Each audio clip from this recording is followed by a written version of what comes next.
करी इस्लामाबाद में असां 31 ॾींहं बुख हड़ताल थी। शौकत अज़ीज़ जेको वज़ीर आज़म हुयो पाकिस्तान जो, उन सां मुलाक़ात थी। उते सिंध जे क्राइम जे उस्तादनि खे टाइम स्केल बि मिलियो, मुल्क जे उस्तादनि खे टाइम स्केल बि मिलियो ऐं टीचिंग अलाउंस बि मिलियो। उन वक़्तु आज़ाद कश्मीर उन्हनि जी नोटिफिकेशन ते अमल कयो, बलोचिस्तान नोटिफिकेशन ते अमल कयो, आज़ाद कश्मीर नोटिफिकेशन ते अमल कयो, पर सिंध में उन नोटिफिकेशन ते अमल करण लाइ सरकार अमल करण लाइ तयारु न हुई। तव्हांखे मालूमात हूंदी त सिंध जी वॾी वज़ारत जो बाबू अरबा इब्राहिम जे हवाले हुयो। असां एहतजाज कयोसीं, तारीख़ हलायूंसीं। सिंध जो उन वक़्तु जो मर्कज़ी सदर साईं रफ़ीक जरवार फोर्स लीव ते वियो, याकब देदड़ फोर्स लीव ते वियो, तव्हांजे साम्हूं बीठो आहे सिकंदर जतोई फोर्स लीव ते वियो। पर असांखे तव्हांजो एतवाद हासिल हो, तव्हांजी ताक़त जे तौर ते असां झुकियासीं न, पर सरकार खां विड़ियासीं, कोर्ट में वियासीं ऐं असांजी फोर्स लीव खे ख़तमु कयूं ऐं सिंध जे प्राइमरी उस्तादनि खे टाइम स्केल टीचिंग अलाउंस कयो। 16 स्केल उन दौर में भी नोटिफिकेशन निकल त उहे प्राइमरी उस्ताद जेके डेट ऑफ अपॉइंटमेंट खां वठी ट्रेंड आहे उन्हनि खे 16 स्केल ॾिनो वेंदो, पर कंहिं ते बि अमल न थियो। लाड़काणे में हिकिड़ो अमल थियो, वरी उहा नोटिफिकेशन कढी करे सिंध जे उस्तादनि खां रिकवरी जो ढोंग रचायो वियो। मोहम्मद रफ़ीक जरवार रिटायर थियो, जेकमाबाद में फ़ैसिलो थियो। पेटेर सिंध जी क़यादत अवा उस्ताद जी नियाज़ बदी सिकंदर जतोई जे हवाले थी।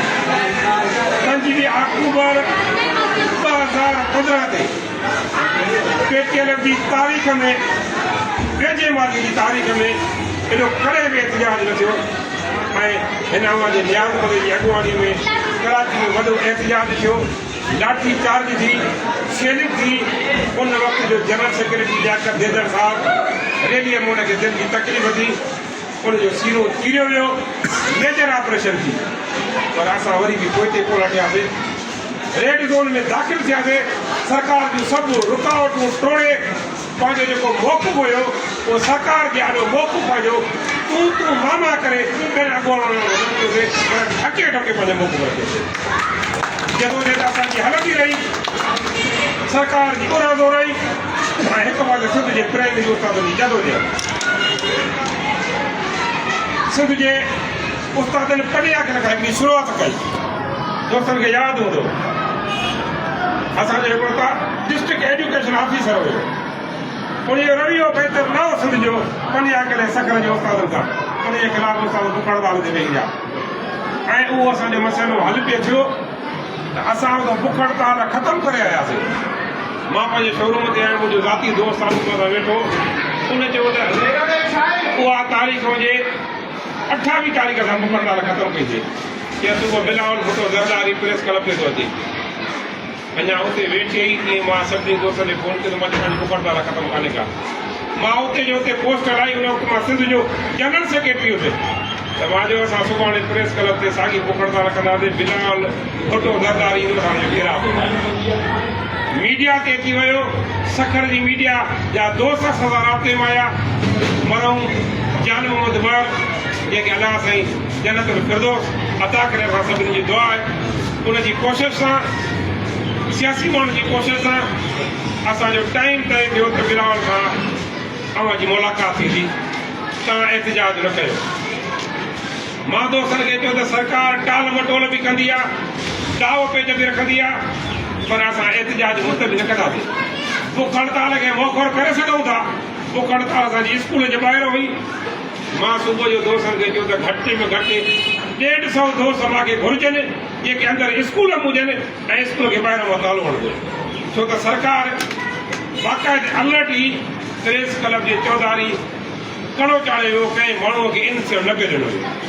पर असां हिरफ सां, दोस्तनि जे ताउन सां अञा सरकार जो कड़ो चढ़ियो ई कोन हो त असां अॻु बि स्कूल खे कड़ो चाढ़े छॾियो। 150 दोस्त विहारे छॾियासीं, ॿाहिरों तालो हणी छॾियोसीं। मां दोस्तनि खे इहा ॻाल्हि कई, जेकॾहिं सरकार वाइदे वफ़ाई थी करे त मां सिर्फ़ु हिकिड़ी रड़ कयां, तालो उन महिल खोली ईंदो, तव्हां दोस्त सिर्फ़ु रोड ते पहुचिजो।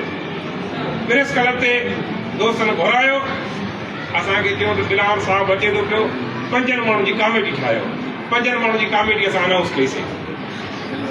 PTRM सिंध जो सदर इंतज़ार शरीगरी साहब, उन वक़्त जो नायब सदर गुलाम रसूल महर साहब, जनरल सेक्रेटरी अवां जो खादुम सिकंदर जतोई, ऐं सखर ज़िले जो सदर सईद मुमताज़ हुसैन शाह, ऐं घोटकी ज़िले जो सदर अला साईं उनखे बि जन्नत फिरदौस में आला मुक़ाम अदा करे शहीद ज़फ़र लाखो साहब। असां हुते पहुतासीं, चयो त हाणे अॻु में असांजो इफ़्तिताह थींदो, उन खां पोइ तव्हां सां मीटिंग कंदो। मां चयो ईअं न थींदो, इफ़्तिताह तव्हांजो पोइ अॻु में असां सां मीटिंग। जे असां सां मीटिंग तव्हां अॻु में नथा कयो, तव्हां इफ़्तिताह करण खां पोइ हलिया वञो, उथिया वञो, अॻु में असां सां मीटिंग थींदी, इफ़्तिताह पोइ थींदो।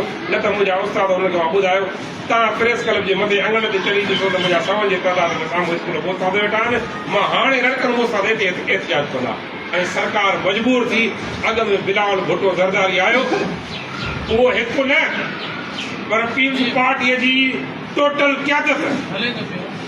बिलावल भुट्टो ज़रदारी साहब, वज़ीर आला सिंध सईद खुर्शीद अहमद शाह, सेनेट जो चेयरमैन सईद नासिर हुसैन शाह, नुमान इस्लामुद्दीन शेख साहब समूरा आया। जंहिंमहिल उन्हनि जी थियो त उस्तादनि सां मीटिंग आहे, असां ते नज़र पई त मां सखर ज़िले जे उन्हनि सियासतदाननि जो बि थोराइतो आहियां, सईद खुर्शीद अहमद शाह जो, साईं नासिर हुसैन शाह जो। चंद जन चयो बिलावल भुट्टो ज़रदारीअ खे त साईं अॻु में उस्तादनि सां मीटिंग कयो, न त उस्ताद ॿाहिरि जी वावेला कंदा। असां सां मीटिंग थी, CA में वेठो, ऐं असां बिलावल भुट्टो ज़रदारी खे एग्री कयोसीं। मां चयोमांसि साईं तव्हां हिन ते सही कयो। हुन चयो त जो टाइम स्केल उस्तादनि खे सोरो मिलणु घुरिजे। मां चयो साईं तव्हां हिन ते सही कयो, मां गवर्नमेंट न आहियां। मां साईं तव्हां गवर्नमेंट न आहियो, पर तव्हां शहीद राणी मोहतरमा बेनज़ीर भुट्टो जा फर्ज़ अदा आहियो, हिन ते सही कयो। असांजे लाइ इहो ई एज़ाज़ आहे। हिरफ सां असां हुन खां सही कराईसीं।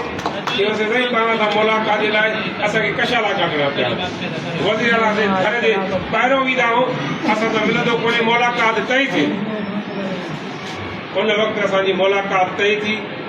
4 तारीख़ ते जनवरी ते असांखे CM हाउस में घुरायो वियो, जंहिंमें फिनांस सेक्रेटरी बि हुजे, मिनिस्टर एजुकेशन बि हुजे, सेक्रेटरी एजुकेशन बि हुजे, CM बि हुजे, CM जी सॼी टीम हुजे। उन वक़्तु असांखे एग्री थिया त हिननि खे नोटिफिकेशन ॾियो। 12 बजे मीटिंग ख़तम थी, शाम जो 6 बजे ऑफिसां बंदि थी वियूं। सिंध जे प्राइमरी उस्तादनि खे 16 स्केल जी असां बिना शर्त ते नोटिफिकेशन।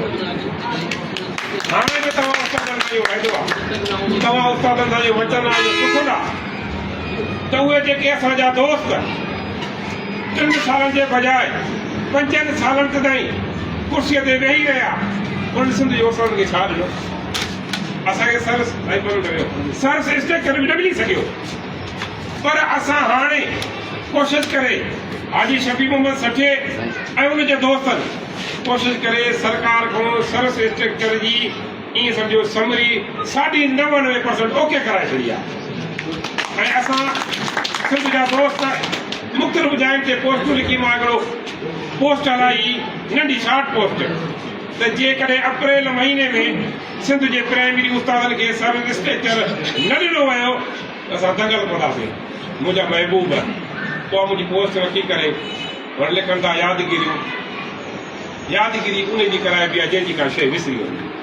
जॾहिं सिंध जो प्राइमरी उस्ताद असांजी दिलि में रहे थो, उहो असांजो महबूब आहे। महबूबनि खे जॾहिं विसारबो त दिलि धड़कण बि बंदि करे विधी। महबूबनि खे विसारणु सेखारी कोन्हे।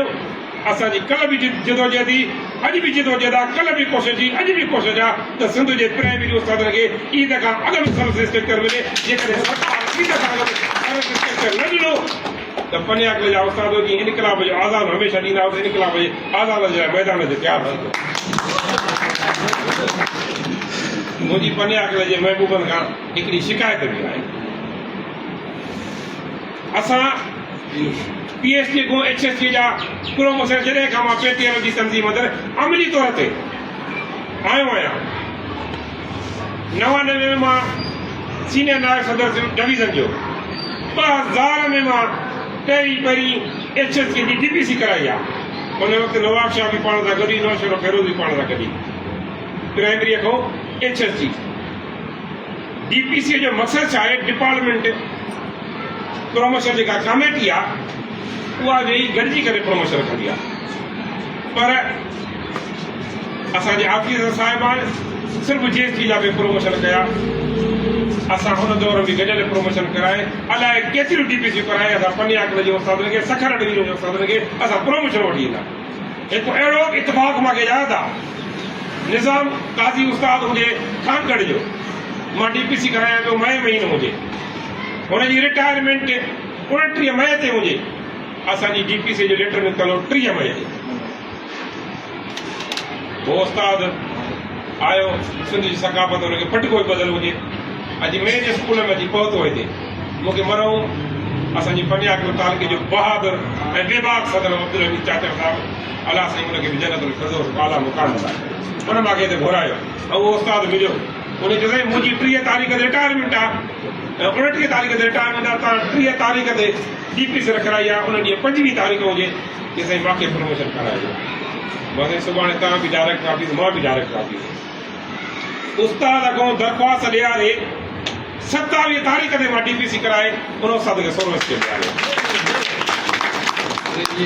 हिकु उस्ताद 30 तारीख़ ते वरी असांजो अलाह खे प्यारो थी वियो रज़ा राजपर उन जो ढिया सां था लॻो मां चयो त हे अलाह खे प्यारो थी वियो सरकार सां ऑफिसर सां गोड़ कयूं त हे DRC हुयो डॉक्यूमेंट्री पहुता आहिनि 29 तारीख़ ते अलाह खे प्यारो थी वियो असां हुनजो सर्टिफिकेट वरी पंहिंजो जून महीने में ठारायोसीं असां उन खे बि 16 स्केल पढ़ाए उनजे पोइरनि खे 16 स्केल जो बेनिफिट ॾियारियो पर पनियाकल जे उस्तादनि असां DPC तो कराइण तो असांजो अराए कढी वियो साईं कलीम लाइ गवाह वेठो आहे दोस्तनि चयो त DPC हिकु दफ़ो मुंहिंजो हिकिड़ो पिरी असांजो उहिदेदार बॉडीअ में जीअं त मूंखे HSC थियणो आहे सफ़ीर आहे सूर साहिब मां वज़ाकत चयोमांसि भई DPC आहे सुभाणे मां सुबुह शोरूम ते ईंदुसि भई त बकर असांखे खाराइजांइ बाक़ी तुंहिंजी प्रमोशन मां कीअं कयां छा कयां त मां कराईंदुसि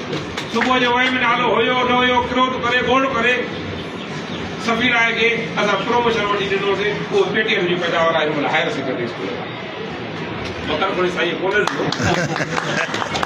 असां DPC कराईसीं जंहिंमें पनियाकल जा 10-11 उस्ताद प्रमोशन में आया